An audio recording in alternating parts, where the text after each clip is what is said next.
Live. Jonesy's Jukebox, KLOS. That was the Rolling Stones, Jigsaw Puzzle. And before that was Arcade Fire. Intervention. We had the Zombies on the box. Hello. Hiya. Steve. Hiya. How you doing? Good. Bit jet lagged, as I was saying to you. Yeah. Just got here. Yeah. It's the worst. Well, it's that 8 hour. It's straight from London, Yeah. to here. I don't think anything, whatever you do, is ever going to fix that. It's just time, isn't it? There's no app that's going to fix it. No, absolutely right. I wish there was. I remember once, Vinnie Jones? Yeah. He said, "I've got the solution. It's this bodysuit. It was like a tight bodysuit with like copper in it. And I'm on a plane wearing this bleeding thing. It didn't do a thing other than being uncomfortable. It was killing me. Felt the same, exactly the same. But whatever. It is. Do you think we're not meant to be flying as humans? Well, I don't know, really. I mean, I guess so. Because Obviously, it's convenient, but as far as a human body. Well, Colin's wife was for many years an air hostess, and Colin's always telling me what she said, and that is all sorts of things actually happen to your body when you're on a plane. Various bits of it, get bigger as far as the blood and everything. All your organs swell. That's the thing, and I don't know how people do that. Like the stewards and the pilots and everything. How they fly all the time. All the time. I think they feel a bit ill all the time. Mm-hmm. When you're breathing all them germs as well. Yeah.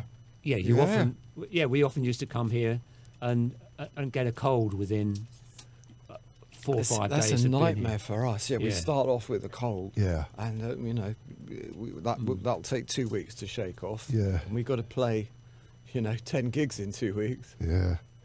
I don't think there's. I guess you could get a boat. Just takes a long time. 6 days, isn't it? I've often thought To about New York. that. Yeah, then get a train, maybe. Yeah, I want to do that. I'd Just like to do it one a day. bucket list. Yeah. From like New York to Portsmouth, wherever it goes. Yeah. Well, from here you get a train to New York. You can't get a boat from here to England. No. You have to go to New York. And that takes a long time. That's 3 days as well 3 on a days, train. Yeah. And then I think it's 3 days, 3 nights from New York to. Is it Southampton? Is it Southampton? I think so. Yeah, I'm not sure, but I would like to do that once. I wonder if you just get boat lag then, right? You don't get. I would think your body gets used to the time change quickly. When I was with Argent, we actually went from east to west coast once on the train. It was fantastic, actually. But we went from Chicago. Yeah. We picked it up in Chicago. It was Chicago to LA. It was like the version of Route 66 on the. Yeah. But going through all the great cowboy countries like Laramie and Cheyenne and everything, it was actually great to do that once. Yeah. So it went across the top then, like Nebraska and all that. No. It was all the cowboy countries. I can't remember exactly where it was. Yeah. Through the desert, through the Arizona desert. Okay. You'd wake up in the morning and see the desert go by. It was great. I would like to do that. Definitely. I like trains. Yeah. Not a big fan of flying. No, No. me neither. You feel like, at least in the train, you feel like you've got a bit of control. You can jump out, Yes, yeah. But a plane, I just get the horrors. But you get out on some of the stations, and people sometimes went out and got a coffee, and that used to freak me out because I used to think, you've only got to miss it. Yeah. Miss the train on the way back, and you're in trouble. Yeah, some people you'd like to Yes. miss it. Oh, you've heard about our band? Well, how about every band? Yeah. It's the same old stuff in every band, isn't it? Yeah. Always a bit of politics. Yeah. What are you going to do? Anyway, you're playing September 10th and the 11th at the Troubadour. Yeah. Yeah. Have you guys played there before? I'm sure you have. We have actually, yeah. We played about 2 or 3 years ago. I can tell you one story, Yeah. If you don't mind. I mean, this is going off the zombies a little bit, but with Argent, we played 2 nights at the Troubadour. And the first night, we noticed in the audience was Jimi Hendrix, Eric Burdon, and it was like a list of stars. And I thought, oh, God. And my Hammond organ, which provided quite a lot of what was going on. I started playing the first song. We used to mic up the Leslie speaker from the poor old support band's dressing room, because as far away as possible, stopped getting feedback. You know? Yeah. So after about 20 seconds of the first song, my organ went completely quiet because somebody had nicked the mics. So I played that whole evening to people like Hendrix and Burden and all these other guys that were there in silence. And you didn't know? I did know, yeah, but there's nothing I could do about it. You know, I could hear it, but against the amplification of the band, it just wasn't cutting through at all. So, I was mortified. It was actually, you know, someone horrible. stole the mics. Yeah, yeah, Bleeding sheep. absolutely. Thieving bastards. Yeah. We never found out who. It's probably the support band who couldn't stand this racket coming into their dressing room. Yeah, competition as well. Have we played the Troubadour, Cole? Yes, we have. Yes. We played about 3 years ago. Yeah, it was good, wasn't it? Yeah, no, really enjoyed it. Yeah, it was It's great. always, that place is always known, especially in the 70s, 70s, I don't know if it was there in the 60s, but the place where a lot of other musicians would go to see people. Yeah. Like Elton John, for instance. He played, Absolutely. that was, I think, his first place when he came here. Yes. And he said every you know, Harry Nilsson, John Lennon, they were all there watching. It's one of them places. It's Absolutely. still going. Yeah. Great. So you live in London, or Close. out in the sticks? Close. I live out near Guildford, and Rod lives about an hour south of there, all down towards the coast, don't you? Really? Yeah, it's Hampshire, but it's Petersfield. Do you know? I don't know if you know Petersfield at all. No. I know Johnsfield. How is John? He's nice. Oh, good. But did you guys grow up? Did you, like most people, bands in all moved to London? We were only 20 miles from London. We're in Okay. St Albans, so that bit was very easy for us. We all grew up around St Albans, didn't we? You were in Hatfield. We moved to London eventually, but we've often talked about this. A lot of the bands who came from like Liverpool or Birmingham or something like that, they were more likely to move to London because London was the hub. It's where they had to be. Yeah. Whereas we were just outside of London, so we were kind of late movers into London, really, because we could get in and out from where we lived, you know. Yeah. But we eventually did. I think Rod moved into near Finchley, and I moved into central London, actually. And then for 38 years, I moved out to Bedfordshire. And then just 3 years ago, I moved down south of the river, basically. I'm sure stuff was cheap back then, right? Comparatively In the speaking. 60s? Oh, Yeah. absolutely. When I first bought a house, it was, you know, even comparatively, you know, much, much cheaper. I mean, I don't know how young people these days manage to, unless they're inheriting Yeah. it's something from the their... bank of mum and dad, they Yeah. say, don't they, Yeah, you know? unless you've got that. There's no other way to chance. do it. No. No. There's no way I could afford to buy my house now, you know. Well, I mean, you know, we're saying houses were cheap in the 60s, but if you had like $5,000, that was like a fortune back then, right? It was, Yeah. yeah. So, you know, the old inflation never going to end. Well, like most bands in the 60s, I'm not saying we were special, but we got drastically ripped off. So certainly the non-writers in the band weren't going to have £5,000 in their pocket. So you got ripped off too? I think everyone did in the 60s, didn't they? Did you, Steve? Oh, yes. I joined the club. Yeah. Yeah. It's the weirdest It's a thing. kind of rite of passage, isn't it, really? I don't think it's ever going to end either. Do you? Do you think it still goes on now? I'm with sure young it does. bands? There's young, naive guys who just want to play music. I know. They get a that's- bit of fame. They don't know what's going on. That's the I problem. mean, it might change a little bit, Yeah. what with the internet and that. But I don't know. But it was run by people in those days who often didn't like rock and roll, Right. and they just thought it's only going to be around for 2 or 3 years anyway. Yeah. You know, so we'll cream off what we can in that time, Mm-hmm. and then just move on to whatever the next thing is. And of course, it's lasted longer than any other form of This popular music. is what makes me laugh. I just think about, our agent was our manager as well. And if he'd have done a good job and been honest with us and his other bands as well, because He'd he have was made the same, more. he would have Yeah. made more money. Yeah. He would have had the respect of the industry. It just would have been a whole different experience Yeah. for him. when you rip off people, it's just a short term Absolutely. before you get sussed out. Yeah, yeah. Absolutely. Oh. You're playing the 20th to 17th at the September the 20th at the Greek with Arcade Fire. We are. How'd that come about? They wanted us on. I think whether they'd seen us or not, I don't know. But they asked for us. So you're opening for them? We Yeah, are. yeah. And we Yeah. wouldn't normally support people, but in this case, we are doing it. Yeah. The Greek's a good place. Is it? Yeah, it's a great outdoor venue. Mm. September 20th should be a nice evening. Yeah. You'll Looking have forward fun. To that. Yeah. Yeah. Mm. Yeah. You just got to do a shorter set, I suppose, right? Probably yeah. about. I would think we get an hour though, or something like that. Yeah. Should be okay. September 15th, Lewis Family Playhouse in Rancho Cucamonga. Don't know it. Is that like excuse me? Is that like what do they call them? Casino? Is that one of them casino I'm places? not sure. No, think it's not. No, it's not. I think it's Tony's place.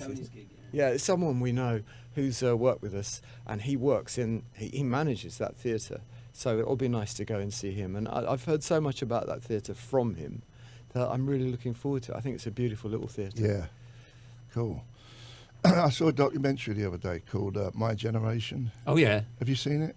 I don't think so. No. It's on iTunes. It's all about the 60s, how it was. Michael Caine's kind of like the main dude in it, and then, Mary Quant, David Bailey, Yeah. a lot of bands. Yeah. It's really good. I can't push it enough. You'd really like it. Yeah. That sounds like an interesting thing to watch while we're on. And they've done it in a way where it's kind of, it's him. It's I don't know, just worth a watch. It's called My Generation. Yeah, And definitely. Michael Caine's pictures on the front Oh, of it. cool. Yeah. Yeah. Great. Yeah, he's still going. Well, good for him. Amazing, right? It is. It's great. I love those stories, and even someone like Tony Bennett, who can still move you with the way he sings, and he's singing in his 90s now. Yeah, Unbelievable. yeah. Do you look after yourself health-wise? We try. Well, we try to. I mean, it's one thing that we talk about it a lot. That as you get older, I think You have to. Yeah, you've got to compromise. Obviously, when we first came here, we were teenagers, and we Sure. we lived the life, Sure. but we can't do that now. Not at play. So do you watch what you eat? Yeah, Yeah. watch what we eat. Try and take a bit of exercise. Rod's Yeah. keener on that than I am. Take a bit of exercise. And the main thing is, once the show's over, just try and get back to the hotel Yeah, as that's quickly that's as a big possible. difference. 'Cause Yeah. if you get into party mode after a show, especially if you're a singer, Yeah, you're really risking your voice. yeah. I couldn't do that now. No. Old Bono just lost his voice. I read that, yeah. And What you mean permanently, or was it? no, he, a beginning of a show, Right. his voice just went. Just went. Yeah. Yeah, and I think Dave Grohl did as well. Oh. I read. Oh. It's fun. I know it can be serious, different degrees of seriousness if you lose your voice, but it happened to me once, and I was just dehydrated. I had no voice. That's all it was? And I just drank lots of water, and it's just like magic. I was embarrassed because I thought, that's it, I won't sing for Yeah. a month now. I just drank lots of water, and it came straight back. It's very helpful to be hydrated. Absolutely. Mm. Yeah. And I never used to drink water. Oh, No. me neither. We didn't. It's only quite recently for me. Yeah. I always drank beer on stage, Yeah. and about 18 months ago I just stopped. So I Yeah. just drink water on stage now. Yeah, you got to drink it even if you're not thirsty. Yeah. Yeah. Definitely. That's the key. And of course, you're always, having a lag every 10 minutes. Go into the bathroom. I know. Yeah. Absolutely. Well, I used to like it when Rod does Hold Your Head Up. We Yeah. do the Argent song Hold Your Head Up, and he does this great long keyboard You thing. go for a lag. Well, he used to play this song in the middle of the set. He has a bucket under the piano. In the middle of the set, it was great for me because I could just disappear. Yeah. But now we play it at the end of the set. If I'm Oh. drinking beer, No chance. it's a very challenging experience. Should we play some music? What we got? Something from the 50th anniversary of Odyssey and Oracle. Which was recorded at Abbey Road Studios at Yeah. the time, Sergeant Pepper. So was you in there when they were in there? We went in just as they finished. Yeah. So we were picking up some of the percussion instruments that they left behind, We also used the Mellotron, John Lennon's Mellotron, Oh, yeah. that was Which he just behind. left behind. Yeah. And, So, and I just thought, great, I'll I'll have get that. some orchestral sounds. I didn't ask anybody, just used it, Yeah. you know. yeah. And it became quite a seminal sound on the album. Yeah, nice one. Let's play the Zombies. Jonesy's Jukebox, KLOS. You're listening to Jonesy's Jukebox on KLOS. That was John Cale, his version of Heartbreak Hotel. Then we had Cream, Sunshine of Your Love. Then the Kinks, Sunny Afternoon. Then the Zombies, This Will Be Our Year, which you are re-releasing. 50th year, Odyssey and Oracle. Is that coming out? Did I hear that I right? think it has, isn't it? Yeah, the 50th one. It's 50th anniversary. Yeah, it's been released. Okay. And we've toured extensively over the States and in Europe to celebrate that 50th anniversary. Yeah, Who would have thought 50 years on? We certainly didn't at the time. you never know. No. You we never don't. know what's going to come around the corner.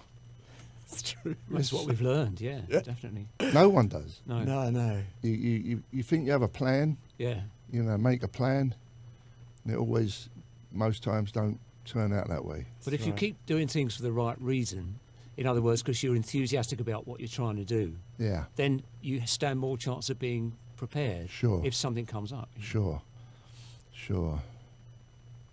This is the question I ask everybody.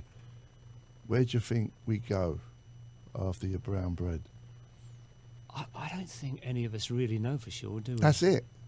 That's the answer. But you get a lot of people who predict it, right? Mm.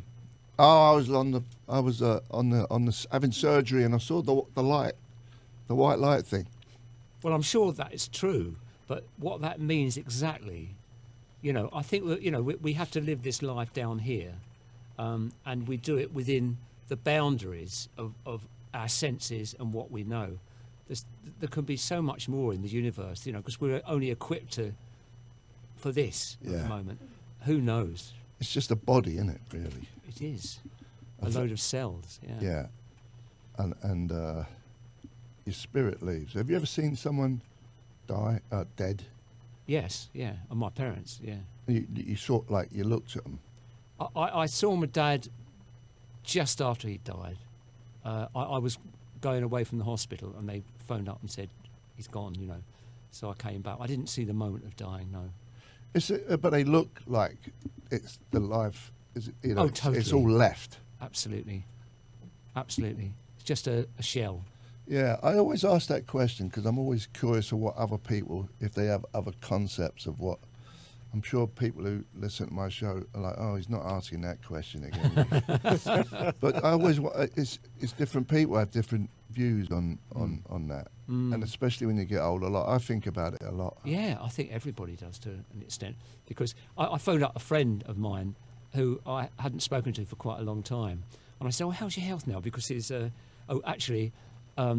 bass player called Mo Foster who said, yeah, he said, we always used to talk about, when we get together and talk, he said, we always used to talk about women and, you know, Yeah. and whatever. He said, but now it's always what's wrong with you. Yeah. He said, and my friend calls that organ recitals. Yeah. It's what's gone wrong with a particular organ. Anyway, I said to this bloke, how's your health now? Because I knew he had a real problem with his leg. He said, well, we're all circling the drain, aren't we? Yeah. Oh, it's kind of depressing, isn't it? Well, it is depressing, but it's such a short life. As you get older, you realise that, don't you? Yeah, you've got to get on with it, haven't you? That's it. It goes quick. You've got to get on with it, you know, and do things. Is this a show to bring everyone down? Yes. No. Okay. I don't know. I find it interesting. That's why Yeah, I'm asking. I you. know. But oh, you know what? I saw you at the Oval with Argent. Can I tell you a story about that? Oh, It was It's we another were, tragedy. it is a bit because we were on there. We just come back from the States. We were on the there. festival. It was a festival, Yeah. but it was a poll winners concert because we had I'd come second or something in the best Hammond player or something, and so we did the thing, and we couldn't understand why we weren't going down as well as we normally did. We found out later that one of the rival band's roadies had turned down all the amps when we went on and played. And we thought we were playing great on stage, and we thought, why aren't we getting the reaction we normally get? You don't have a lot of luck with microphones. No, we don't. You're right. Over the years, although in this incarnation, for the It's been last, a lot better, hasn't the it? last, But 20 they years. made me laugh, when Rod first came over with Argent, and he bought a Hammond organ on the plane. Oh, So- on the, like out of a catalogue? out of the carousel. Can you imagine it coming on the carousel, Yeah. sort of coming down? It probably came down in about 6 different bits, but I mean, they weigh as much as a car. But we saw it come up on the carousel like a theatre I organ get out rising. of the way. It was going to that lot was going to come down. Now, can you kind of get the same sound now from technology where you don't actually have to have the big You can. big box and the fan and all the rest of it? It's really, really good now. Hammond do a fantastic version, electronic version, which weighs about a tenth Yeah. of what the original one did. Yeah. And I always use it on stage. Yeah. Now, I mean, when I record, I've still got a Hammond at home, but it even records well. Yeah. So no, everything's much more reliable now. Yeah. I mean, I did a Moog synthesizer solo on what was the show? Midnight Special in the 70s with In Argent. America. In America. Yeah. And I was playing, it came to the Moog solo, and I was playing, and suddenly the Moog dropped a fourth in pitch. I suddenly had to go, whoa, and this was live, and I had to, change what I was playing, knowing that I'm now a fourth Yeah. below what I should be. Yeah. Excellent. That must have been a roadie's nightmare if you were like playing in a pub and it was upstairs. Yeah. You know, take that bleeding thing upstairs. Oh, when we started, Cole, Yeah, we I carried could- it up there I between can remember us. doing it. We had one roadie, so we had to carry it. And he up. had a bad back. Yeah, that's right. I can remember carrying up fire escapes, but a particular side fire escape. It was raining, and I was at the bottom of this Hammond organ with 2 or 3 people up the top pulling. I thought, if I slip, that's just going to kill me, you Yeah. know. So it's a bit of excitement before the show. Yeah. I wouldn't recommend carrying a Hammond around if you're in a band, if you I- can possibly avoid it. I think that probably put a lot of people off playing keyboards, didn't it? I do guitars. It's better. Yeah. But when this incarnation came out again, around the turn of the century, we've been at quite a few years now.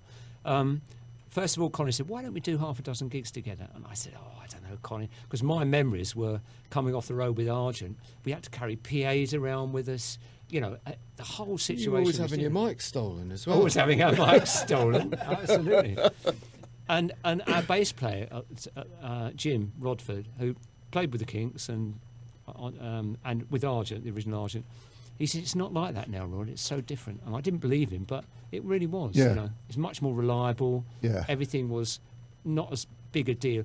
In the old days, the last thing you ever thought about was that hour and a half or 2 hours that you were on stage. Yeah. The rest of the day took up everything Yes. else, you know. Yes. And it was driving me crazy. Yeah. Yeah. No, technology is a lot better now with everything.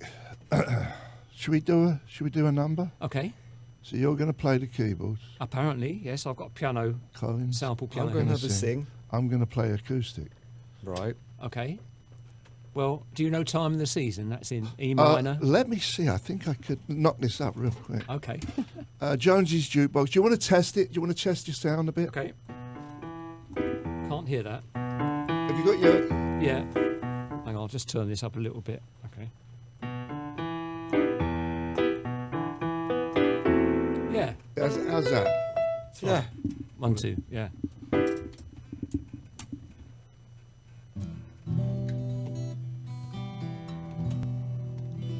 Play your thing. Yeah.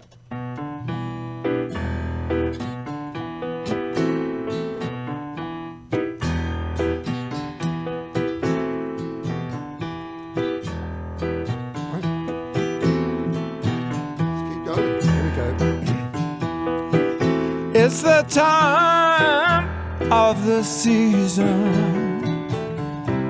when love runs high, and this time give it to me easy. Let me try with pleasured hands to take you in the sun to promised lands, everyone. It's the time of the season for loving.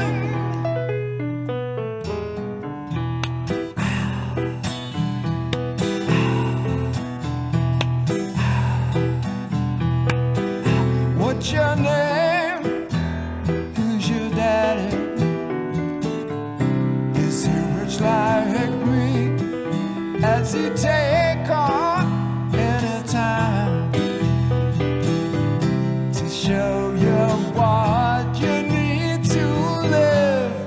Tell it to me slowly, tell you why. I really wanna know. It's the time of the season for loving.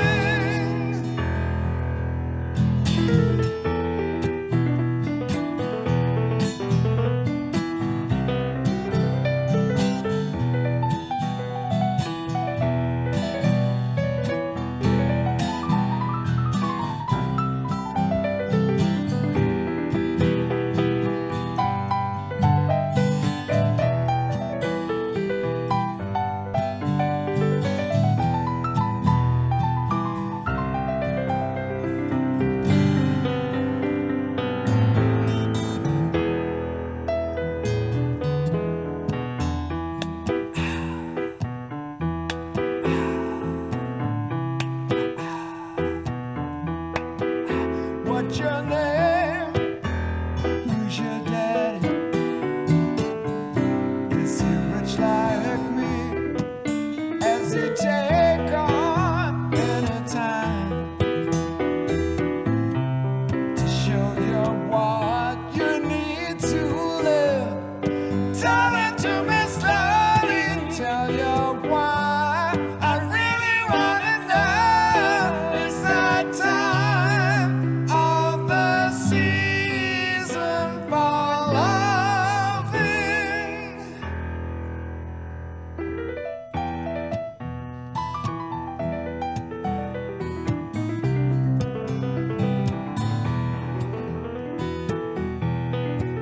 season for loving.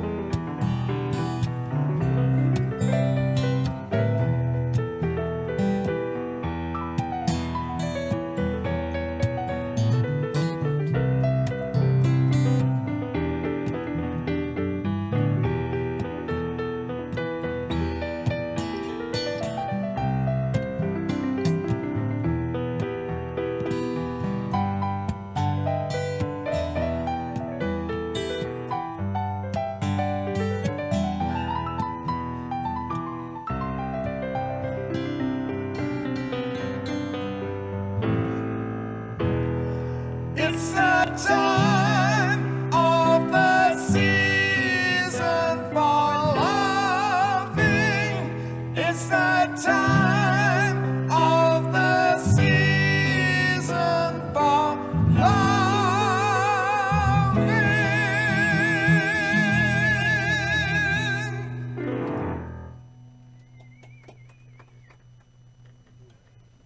We're going to visit the Duke.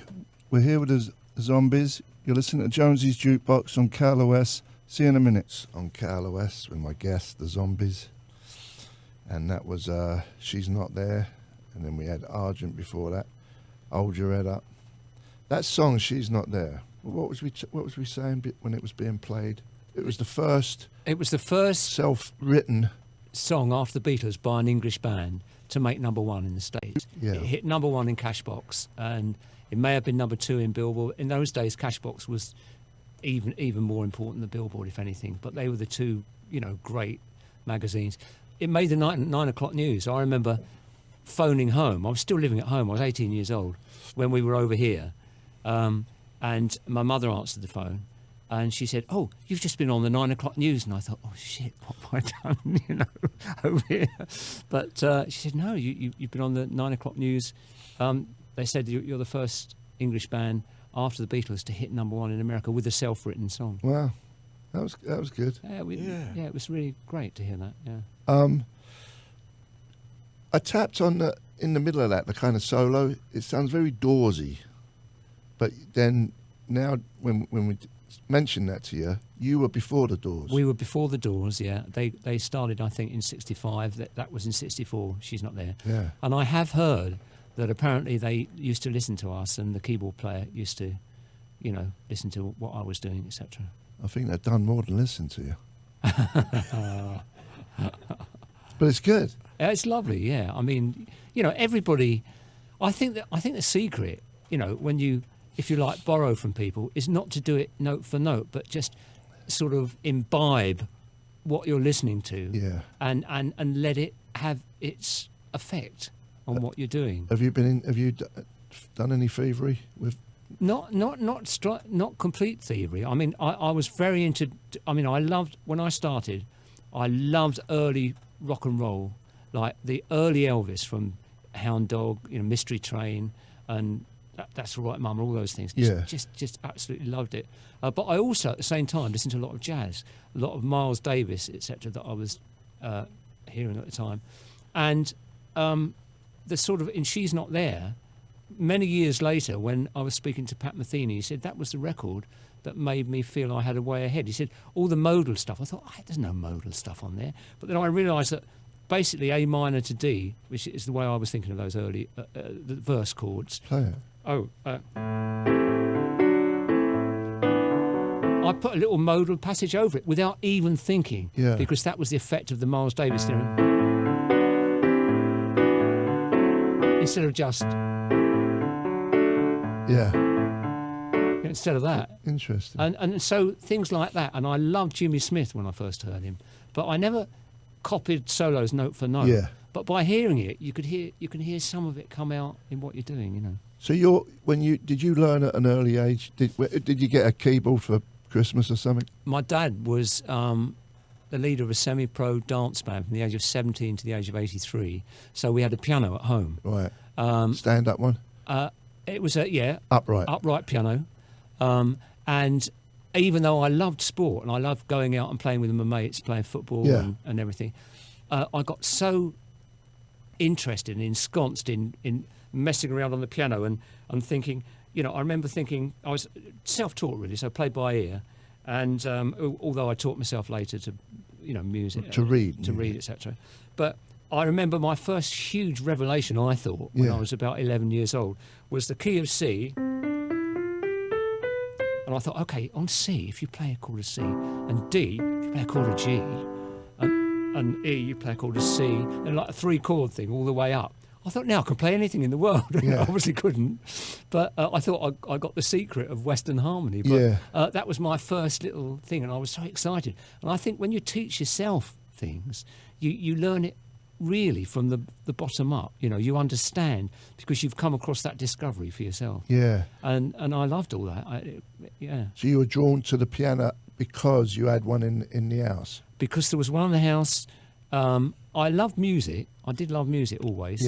And so I was passionate about it. I didn't like any pop music until Elvis came on the scene because it was all pretty anodyne stuff, Well, what was it before Elvis? It was Big band?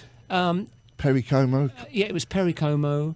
It was Ruby Murray, Perry Como. Ruby Murray. Soft. But when we started the band, Rod wasn't going to play keyboards. He was going to be the lead singer. And he really didn't want keyboards in the band. He said, we want a rock band. We want 3 guitars. And I'd never met him before. And at the first rehearsal, we had just a coffee break in the middle. And he went over and just started playing the piano in the corner of the room. And he played Nut Rocker by B. Bumble and the Stingers. How's that go?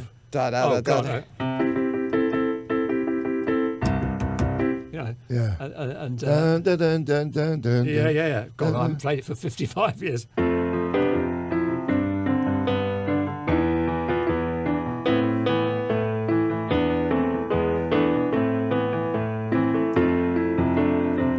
And they went sort of boogie thing. Yeah, that's right. Well, I'd never met him before. But he was so much better than what we were doing. And I just went, I said, you've got to play keyboards in this band. And he wouldn't have it. And then at the end of the first rehearsal, he just heard me singing. I just put my guitar away, I think, and I was just singing a Ricky Nelson song. And he said to me, I'll tell you what, if you'll be the lead singer in the band, because he was going to be the lead singer, if you'll be the lead singer in the band, I'll play keyboards, and that was basically that's Yeah. how the Zombies came Yeah, about. yeah. That was You both had a kind of a give and take. give and take, Oh, yeah. compromise. Yeah. Compromise is the word. Yeah. Did you like Fats Domino? Yeah, I did like Fats Domino, and I liked anything that I heard in those days that was any sort of rhythm and blues inspiration, and you didn't hear much of it on English radio Yeah. at the time. It just fascinated me, and I thought it was great. And you talked about big band things. Now that was a previous era, Yeah. but when I heard a Yeah. little bit of things like Duke Ellington and stuff, I loved it. I Yeah. thought it was fantastic. But that felt like a completely different scene. you know. Yeah. And I didn't understand at the time the harmonies that I was hearing. Later on, there was a guitarist who played with the Animals later, Shotgun Express with Rod Stewart and people, called Vic Briggs. And I think he lives in LA now, actually. And he was in a band when we did one of our first semi-pro gigs, and we were supporting them. And we played a version of Summertime, and I did a solo in it. And he came up, it was really, really sweet. And he came up to me afterwards and said, I really like what you're playing. He said, have you ever thought that when you're playing A minor, that imagine you're playing E minor 7th and solo around E minor 7th while you're playing A minor.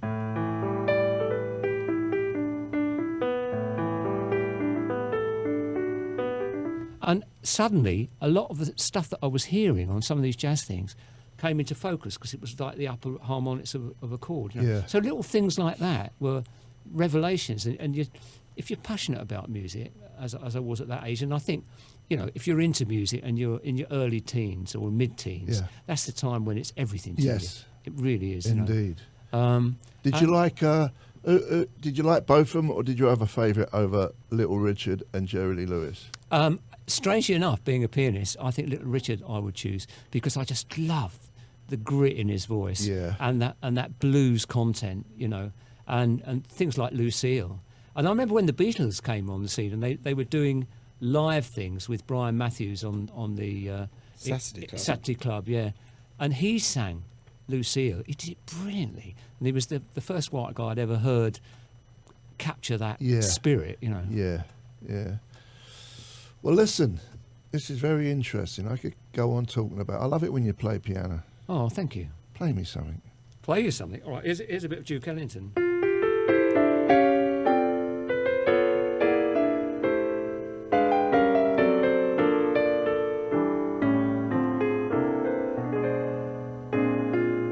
Anyway, it goes on and on. But... Okay. Well, that's it then. Okay. We're going to knock it on the head. Okay. Right, are we going to the Duke? What are we doing? Let's play some music. We're going to play some music, and then what? Then we'll play some more music. But when we go into the Duke? Yeah, about 10 minutes. 10 minutes. Yeah. Okay, let's just keep talking. Okay. Okay. To hell with music. This is more interesting. What shall I talk about? Let's give you a plug. You're Troubadour September 10th and 11th. But before that, you're going up to San Francisco tomorrow. You got a gig at the Fillmore. Fillmore West, yeah. Fillmore of me. Yes. I couldn't help it. And then you're going to. Then what's after the Fillmore? Fillmore me. Who? Petaluma. Petaluma. Yeah. I love it up there. Yeah. That's where I'm going next week. On my way up there. Should come a little sooner. Well, I got to stay here till the 17th. I'm going up there for a week. I'm passing Petaluma. There's a good Whole Foods up there.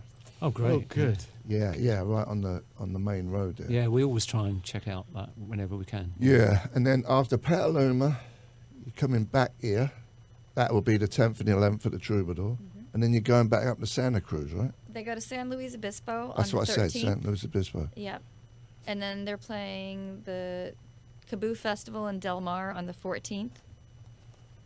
Then the Lewis Family Playhouse on the 15th. Then we go up to Portland to Revolution Hall on the 17th. Neptune Theater in Seattle on the 18th. And then the Greek on the 20th with Arcade Fire. Yes. And you're the band's manager? Yeah. What's your name, please? Cindy. Nice Cindy one, De Cindy. Silva. Nice to meet you. Nice to meet you. And then the Ace Hotel, which is the thing that I told you In about. Palm which- Springs. Yeah. What date's that? That's the 21st, and it'll be like this. It'll be solo acoustic, like People just the asking two of them. questions. Yeah, Oh, really? yeah. Okay. There's You didn't gonna- know that. well, They there's didn't even gonna know that. As a manager, you should tell them that. Well, if I tell them too much right away, they get nervous. Yeah. Or they'll give me dirty looks. But if I put them on the spot, Yeah. We just they do do it. great. Yeah. Yeah. So you're going to be put on the spot in Palm Springs, but I hear. It has happened before. Yeah. No and, change there. And you got your record out on Concord. I remember Concord, Concord Records. Records. It's the greatest hits. There's lots and lots of fantastic zombie tunes. And it's just come out. Yeah. Nice one. What are we doing? I keep thinking we're coming to the Duke. Still got time to kill? Oh, Rod. Can you just play just anything for like a couple of minutes and then we'll leave? Just something nice and like, like Mose Ellison. Yeah, but I can't think of anything off Anything. the top of my head. Anything. You don't have to play Okay. it. You don't have to play it.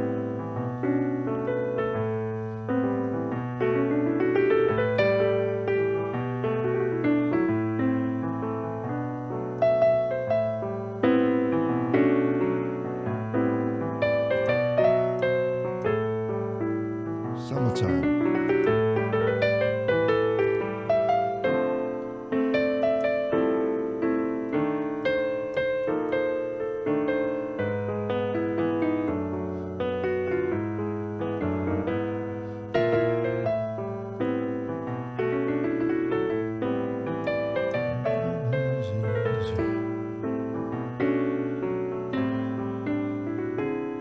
Oh.